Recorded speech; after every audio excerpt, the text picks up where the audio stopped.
નમસ્કાર ખેડૂત મિત્રો, મારું નામ છે અલ્કેશ પટેલ અને આપણી યુટ્યુબ ચેનલ છે ખેતીની વાત મારું ગુજરાત. આજે મિત્રો તારીખ છે 10/9/2024 મિત્રો.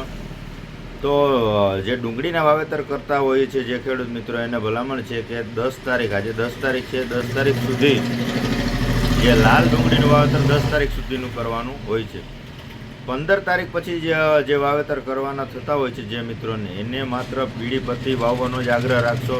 ઉત્પાદન પણ સારું મળશે અને ક્વોલિટી પણ પીળી પત્તીની જે છે એ ખૂબ સારી થશે. કેમ કે હવે જો 15 તારીખ પછીનો જે સમયગાળો આવે છે એ અર્ધ શિયાળુ તરીકે ગણતરી થતી હોય છે, જેના કારણે લાલ ડુંગળી ક્યાંય ને ક્યાંયનું ઉત્પાદન ઘટે છે અને પૂરતા પ્રમાણમાં એની ક્વોલિટી આકાર થતો નથી હોતો, જેના કારણે અવશ્ય પીળી પત્તીનું વાવેતર કરશો. નેક્સ્ટ વિડીયોમાં આપણે કઈ વેરાયટી, કઈ જાત વાવેતર કરવું એને વિશે માહિતી ચોક્કસથી આપશું. જય જવાન, જય કિસાન.